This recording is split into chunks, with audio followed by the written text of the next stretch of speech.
The Plucky Squire has been one of my most anticipated games in years. It was announced back in 2022 and was initially planned for a 2023 release, but it was delayed until 2024. And in August, it was announced to release on September 17th on all platforms. This game looks so good in the initial trailers, and every trailer they ever showed for it, really. The story has you playing as Jot in the land of Mojo, and your goal is to stop the evil wizard Humgrump from taking over. In your journey, you're joined by your best friends Thrash and Violet. The entire story is based on a children's book in the game, and right away the game starts off as charming as ever with incredible narration by Philip Bretherton and incredibly charming 2D graphics. And if the entire game looked like this, that would still be fine. But a good portion of the game has you jump between the cute, charming, hand-drawn 2D graphics and chibi-style 3D graphics that reminded me of the Link's Awakening remake on the Switch. I don't want to spoil the story at all, really. It's loving, charming, and the graphics enhance everything tenfold. But I can talk about the inside of the story with everything around you. That's the collectibles, the upgrades, the combat, the music, the puzzles, the NPCs, you know, the usual suspects. Let's start with combat and upgrades first, as it can evolve into a lot of things. Your basic combat throughout the game is simple. You have a sword, you can buy upgrades with the currency light bulbs. The upgrades are pretty simple with more damage, a sword throw, a spin attack, and a jump attack. Nothing too special with upgrades. But throughout the game in the 2D and 3D world, you have so many different boss battles that turn the game into a different genre. Space shooters, boxing, Zuma style games, or even rhythm games. The Plucky Squire is not afraid to be unique with the bosses, and I loved every instance of it in the combat. It helps you look forward to every boss fight as you don't know what's going to come next. Along with the combat though, the game also has a lot of puzzles, and really, it feels more like a puzzle game than anything else. And the puzzles are also pretty unique. The most common puzzles you'll see will involve changing the world around you with a sentence on the ground. You'll just need to change a single word or two, and the entire world around you, mostly a single object, will change. These puzzles weren't hard, but they were fun.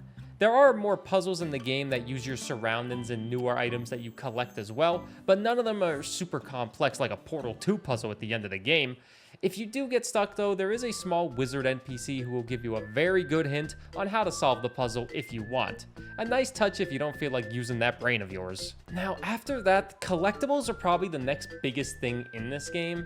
NPCs are cool, well written, and some have some quirky one-liners here and there, but the collectibles were also quite simple but harder to find than you'd expect. There's only 10 chapters total, and in those chapters you have 10 glitch birds to find and 50 pieces of art. I found 7 of the birds and 40 of the art pieces in a simple playthrough, and the artwork is honestly very fun to collect because it shows you concept art throughout the entire game development process, so it's fun to see what concepts the devs had and how the game evolved to what it is. Hell, one of the pieces of artwork tells you the glitch bird was a visual bug from a boss fight during the development time, and they just made it into a collectible. I did find these collectibles a little bit harder to spot here and there, as some of them are really well hidden, but if you are going to collect everything and you're a completionist, you can easily replay any chapter that you want in the game after you beat it. I do wish that the artwork would tell you which chapter it was in, but that's not the biggest deal. They're still really fun to get. Finally, I want to talk about the music and sound design in the game. I won't try to tell you I understand the process of game development, I really don't. It's a task I can't do, and the people that are able to do it,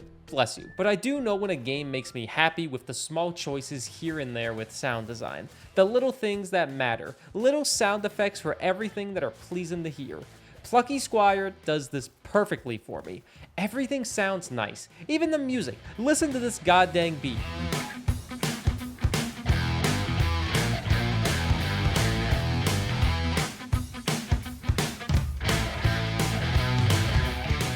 Absolutely incredible. That's just a small thing to say. I love the OST. Overall, the Plucky Squire is an incredible game with so much love put into it. I find it incredibly unique with the setting of the game being in a children's book, and the transition from 2D to 3D is lovely. Story is nice and does not overstay its welcome with only 10 chapters. I will say, it's not a hard game at all. The hardest thing for me is just collecting everything, as like I said, a few things are really well hidden. The puzzles are unique and fun with changing the world around you by changing the story in the book and messing with the book wall in 3D, but the game is not hard. And to me, that's fine. It's a perfect casual experience that any person can enjoy, and my high expectations were met with this game. Thanks for watching this quick review on the Plucky Squire. An extra special shout out to the people that still support me on Patreon. That extra support really means the world, so thank you for that. And yeah, that's all. I'll see you next time.